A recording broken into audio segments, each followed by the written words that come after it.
Pablo van Poel.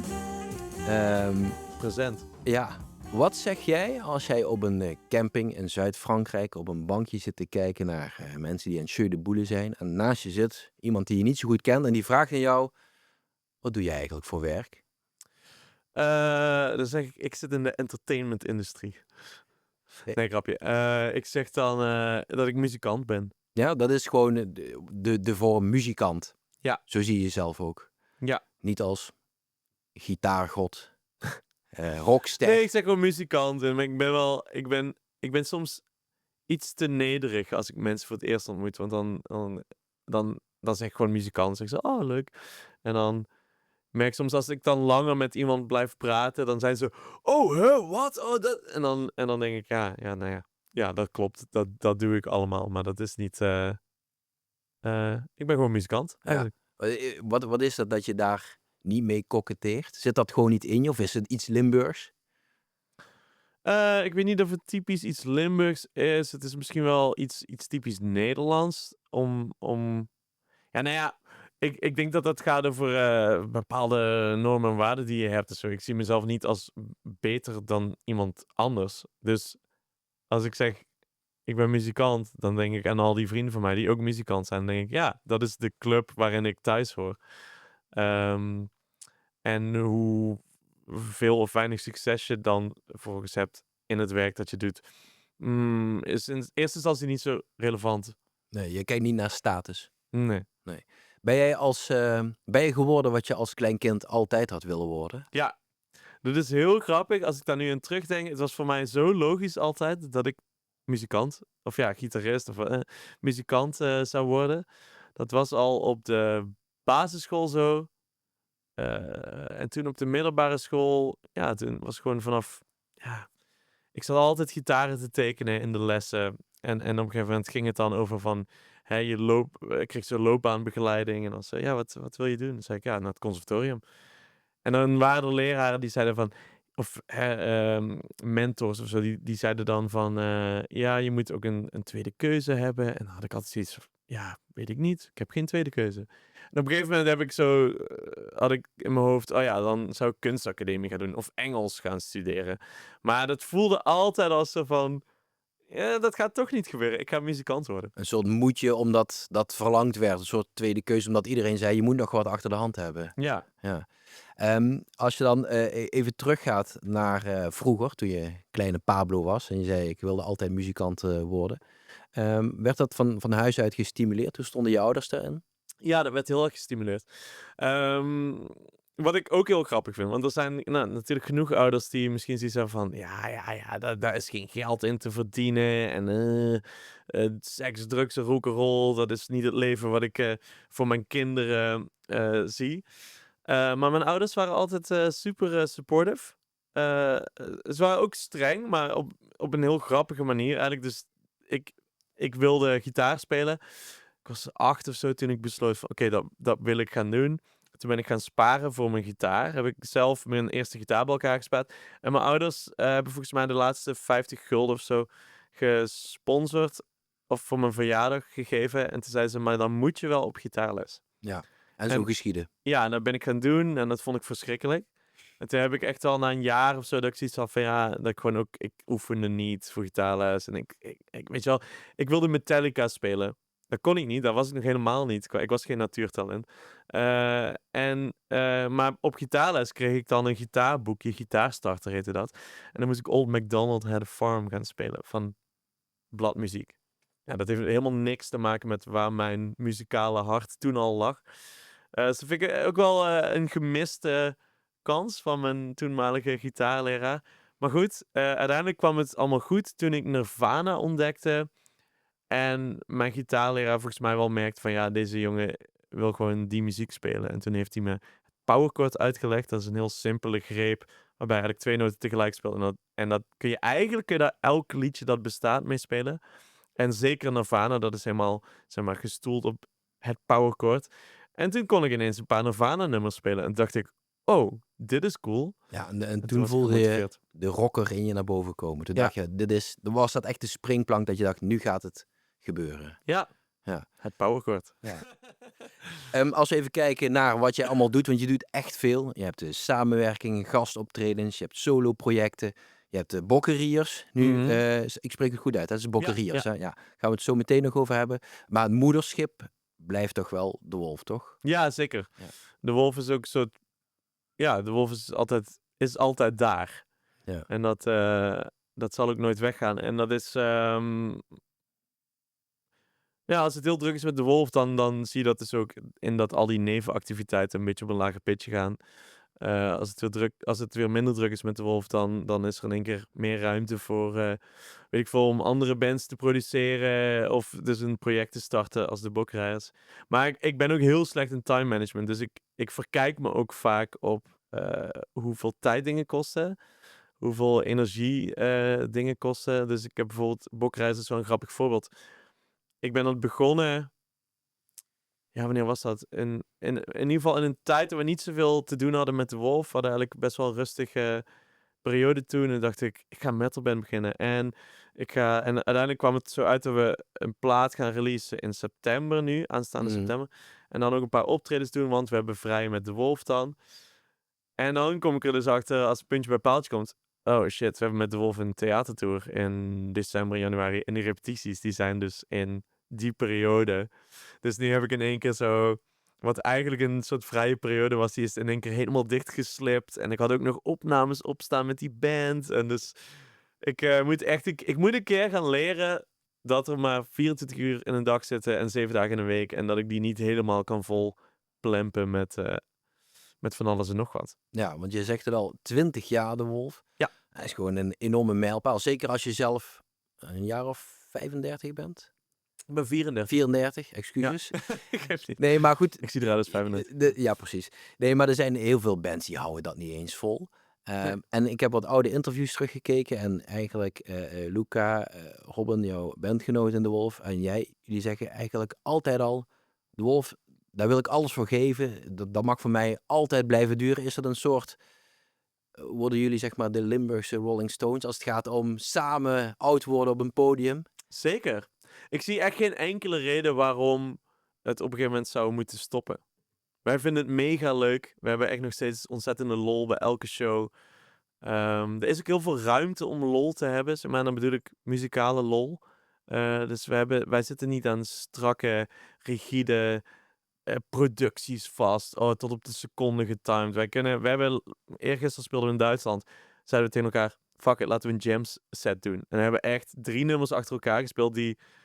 3 nummers achter elkaar die echt zo 10 minuten waren met heel veel gejam. En toen daarna nog een nummer van 25 minuten erachteraan. En dat is dan de ene show. En de andere show is weer wat kortere, strakkere nummers. En het is altijd een kwestie van bij het eten, bij het diner die avond gaan we dan een setlist maken. Ja. Maar wat werkt er zo goed in de band dat jullie al zo lang met elkaar zijn? Is er iemand de baas? Ik denk dat ik in grote lijnen wel de meeste muzikale richting geef. Maar ik denk wat werkt is dat we gewoon 3 verstandige jongens zijn. We hebben best wel milde karakters. We kunnen best wel rationeel zijn. We vertrouwen elkaar heel erg. Dus op creatief vlak ook. Dus als iemand met een idee komt, dan is eigenlijk altijd het antwoord... Oké, laten we het proberen. Ja. Of het is ja. En dan gaan we het proberen. Ik zie bij heel veel bands is er een soort... Ik weet het niet. Het is misschien een haantjesding. Of het is een onvertrouwen in elkaar. Dat als iemand iets zegt, dat de rest zegt... Nee, dat is stom. En dan krijg je dus langzaam zo'n geduw en getrek. Wat soms ook wel interessant kan zijn. Maar het kan ook al die vrije creatieve mindset die wij hebben... Een heel open mindset, die kan dat ook wel weer een beetje teniet doen of zo. Waardoor je dus behoefte krijgt aan van... Oh man, ik moet echt een soloplaat maken, want ik moet mijn ei kwijt. Mijn ei zit in de wolf. En dat geldt voor ons alle 3. En ik doe wel eens een solo-project daarnaast gewoon voor de leuk. En zoals de bokkeriers dus. Ja. Ja. Gaan we het zo nog over hebben. Toch nog even over De Wolf. Mhm. Ik zag jullie voor het eerst live in het voorprogramma van de Black Keys. Mm. En ik dacht, nou, weinig verschil tussen voorprogramma en hoofdprogramma. Gewoon een paar jongens uit de buurt. Ja. Tegenover de grote internationale sterren. Kijk jij ook zo naar jezelf? Vind je jezelf goed? Grappige vraag. Ja. Ik denk, en dat is, ik heb ook meteen dat ik dan denk, oh, dat klinkt echt heel arrogant, maar ik heb jaren gehad dat ik mezelf niet goed genoeg vond, zeg maar, niet een goed genoeg zanger, niet een goed genoeg gitarist, niet genoeg dit, bla bla bla. En ik ben nu eindelijk op een plek dat, zeg maar, ik toch wel echt daar zelfvertrouwen in heb opgebouwd. En dus me besef, oké, nee, ik kan niet alles. Ik ben niet een Freddie Mercury en ik ben ook niet Jimi Hendrix. Maar ik kan wel dingen en voor wat ik wil doen in het leven, muzikaal gezien, creatief gezien, kan ik eigenlijk alles wat ik wil.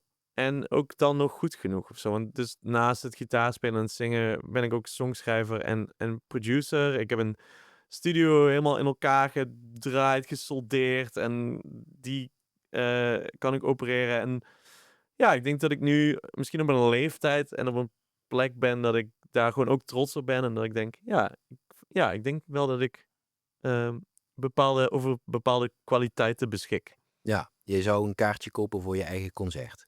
Bewijzen van, als Ja. je in de zaal zou kunnen staan. Oh, dat lijkt me te gek. Ik zou heel graag een keer de show willen zien vanuit andermans perspectief. Maar ja, dat gaat nooit. 20 jaar De Wolf. Straks een theatertour. Mhm. Ja, ik denk bij De Wolf tenten waar het zweet, zeg maar, dat langs het tentcel naar beneden druipt. En zo'n deinende mensenmassa. En straks zit ik dan in een stoeltje naar Ja. jullie te kijken en te luisteren. Ja, dat wordt wel een andere ervaring. En tegelijkertijd ook weer niet helemaal of zo. Want het is niet dat we bijvoorbeeld akoestische set gaan spelen of zo. Het wordt wel gewoon full-on elektrisch. Alleen er gaat wat meer ruimte zijn. Kijk, ik merk, als we festivals spelen, I love it. Maar na een festivalseizoen heb ik echt behoefte aan wat meer verdieping in de set. Festival is echt zo 3 kwartier alleen maar knallen.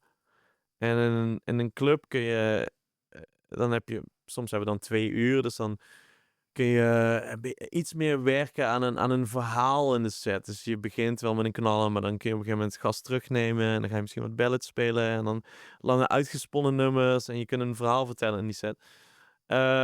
Maar toch mis ik alsnog dan soms, dan denk ik, oh, dat is echt iets heel leuks te vertellen over dit nummer bijvoorbeeld.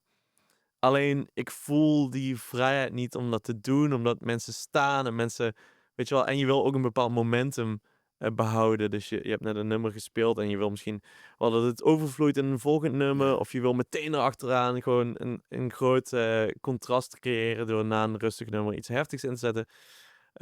En soms is het jammer, want dan denk ik, oh, er zijn zoveel leuke dingen over te vertellen. En die ruimte willen we iets meer gaan nemen in het theater. Nog even terug. Limburgse jongen, geboren, getogen Limburger. Op een gegeven Ja. moment uitgevlogen naar Utrecht, noem ik het maar even, de Randstad. Mhm. Maar weer teruggekomen. Ja. Had jij dat nodig om Limburg meer te gaan waarderen? Ik weet niet. Nou, ja, goede vraag. Het weggaan bedoel Ja, je? dat je even... Ja, ik denk het wel, want ik wilde hier weg. Hè. Ik zat op de middelbare school en ik werd gepest. En ik dacht, fuck jullie allemaal. Ik wil gewoon naar de Randstad, want daar gebeurt het. En dat is ook wel waar, daar gebeuren inderdaad ook dingen. Maar ik merkte uiteindelijk toch in Utrecht... Nou, gewoon een grote reden om weer uit Utrecht te vertrekken was gewoon dat ik dacht... Weet je, het is zo duur om hier te wonen en waar betaal ik dat geld voor? Want in Utrecht vond ik eigenlijk dat centrum is heel klein. En er kwamen steeds meer Zara's, een H&M, een Primark. En dacht ik, waar slaat dit op? Ik had er niet 2000 euro in de maand aan huur betalen om in een stad vol Starbucks en Zara's te wonen. Ik bedoel, dat is helemaal niet mijn ding. Dat is een beetje gechargeerd, maar...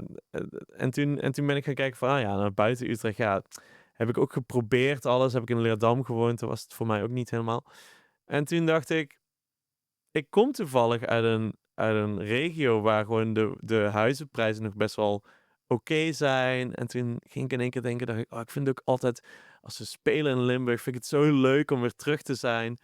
En toen kreeg dat idee langzaam meer vorm in mijn hoofd. En toen heb ik bezichtiging gehad in Geulen. En toen dat huis waar ik dus ging bezichtigen, dacht ik, oh my god, dit is fantastisch. Dit is de droom. Maar wat was dat dan? Dat was een vrijstaande bungalow uit de Nee, maar dat jaren gevoel 60. bedoel ik, zeg maar. Oh, gewoon van vrijheid. Van, oh man, ik kan hier de auto voor de deur parkeren. Ik kan hier lekker klussen in mijn garage. Ik kan hier lawaai maken. Want ik heb geen directe buren. Ik woon een beetje, hoe noem je dat? Afgezonderd of zo. Of in ieder geval, dat gevoel is daar best wel. En dat vond ik heerlijk. En in de natuur, weet je, dat is een bos, heel erg in de buurt. En toen dacht ik, dit kan gewoon. Ja. Dit kan in Utrecht helemaal niet. Het was vooral ook praktisch ingegeven. Het is niet zo Ja, dat... dit is allemaal heel praktisch inderdaad. het is En niet toen- jouw Limburgse hart dat riep van, ik moet echt terug. Nou, het was ook wel eens dat ik dan hier was. Ik kan me heel levendig herinneren dat ik terug was in Limburg vanwege, ik weet niet, Vaderdag of de verjaardag van mijn vader of zoiets. En toen is mijn vader, heeft ons, dus ik denk dat we waren mijn vader, mijn moeder en mijn 3 broertjes, gewoon met de hele familie, heeft hij een hele tocht door Zuid-Limburg gedaan. We gingen van plek A naar B en dat had ook via de snelweg gekund. Maar hij ging dan helemaal binnen door en toen dacht ik, god damn, het is hier echt heel erg mooi. En toen is ook dat zaadje wel een beetje gaan uitkiemen van, oh, hier kun je wonen. En Ja. het is grappig, als kind heb ik dat nooit zo gezien of zo, hoe mooi het hier was. Ben je dan, hoe ben jij thuis? Ben je dan een echte huismus? Ja, ik ben veel bezig. Maar goed, dat is dan weer niet thuis. Dus het ding is, ik ben best wel vaak op tour en in de studio. En in Utrecht kwam ik dan vaak thuis. En dan was het zo klein appartementje. Want dat is alles wat ik me kon veroorloven. En dan kreeg ik toch na een halve dag alweer het gevoel, ik moet eruit. Ik moet weer dingen doen eigenlijk. En nu in Geulen heb ik veel meer het gevoel. Dan kom ik thuis en denk, chill. Ik kan genieten van, weet je wel, de deur opzetten en de vogeltjes horen fluiten en de zon. En dat is wel echt een lekker contrast. Niet zo van, ik moet weer... Maar goed, dus als ik thuis ben, dan probeer ik daarvan te genieten. Ja. En hoe ben ik thuis? Ja, ik ben wel ook van de andere kant iemand die een beetje leeft van to-do-list naar to-do-list. Ja, de echte Dus als ik een taakjes. dag thuis heb, dan 's ochtends ga ik een soort takenlijst maken.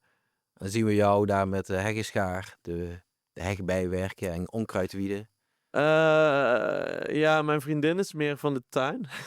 Ik ben meer van de klusjes. Dus ja, ik ben best wel klusjes-minded als ik thuis ben.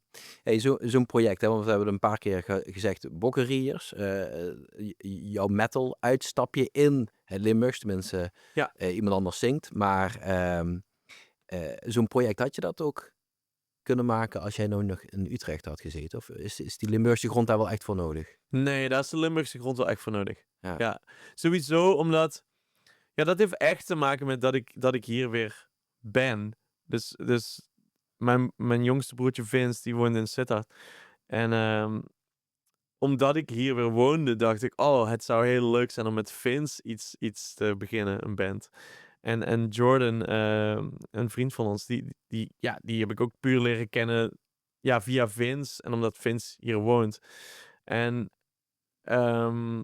ik denk, vooral in de beginfase van zo'n band is het wel echt belangrijk dat je low-key kunt afspreken.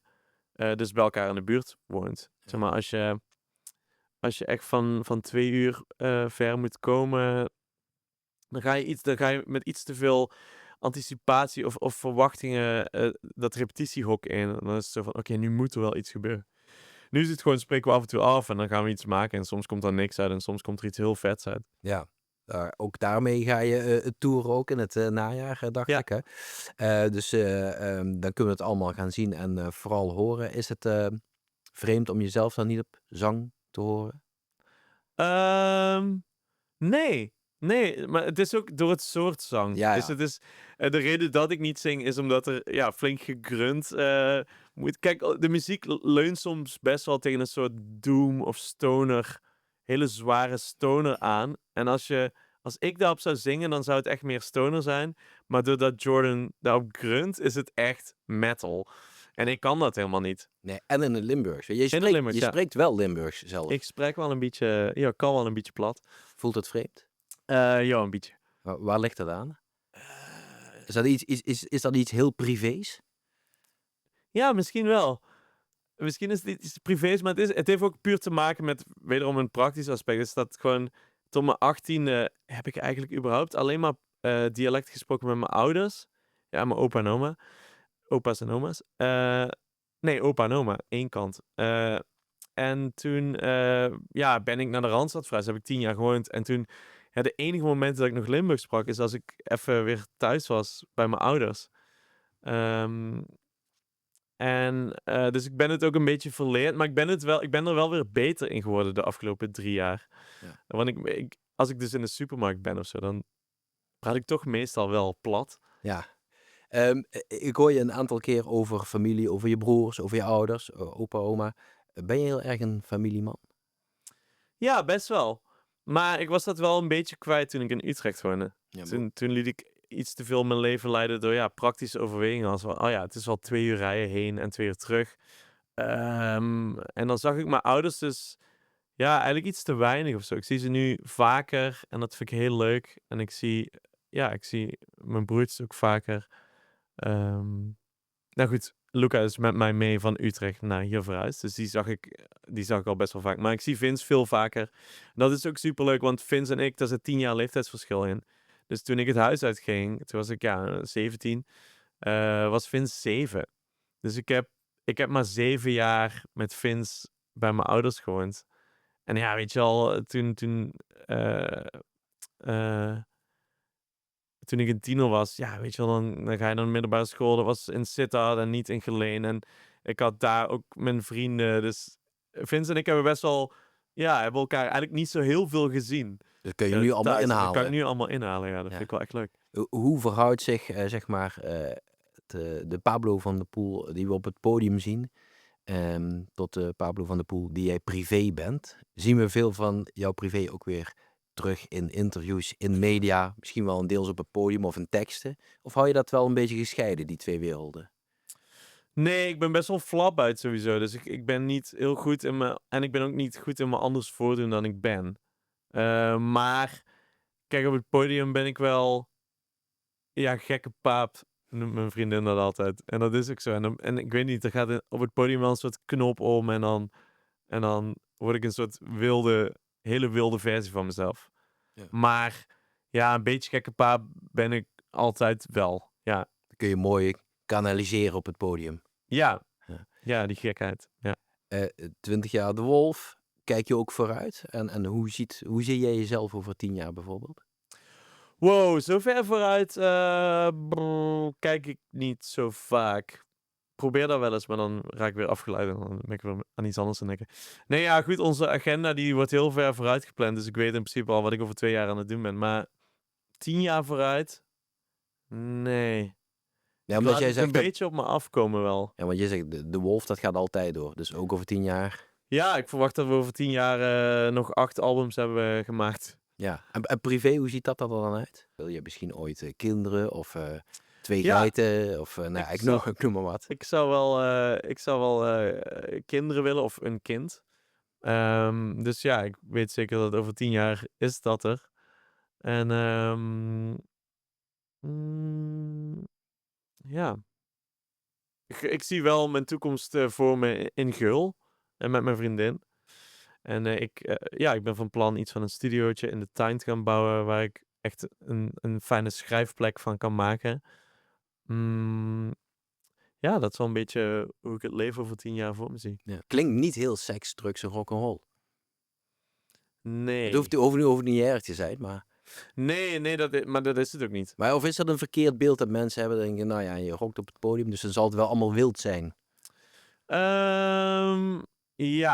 Ja, ik denk om een duurzame carrière in dit vakgebied te hebben, kun je dat niet meer permitteren. Pablo van der Poel, ben jij gelukkig? Ja. Ja, ik heb wel echt dingen bereikt in mijn leven waar ik als kind alleen maar van kon dromen. Plekken gezien waar ik nooit had gedacht te zullen komen.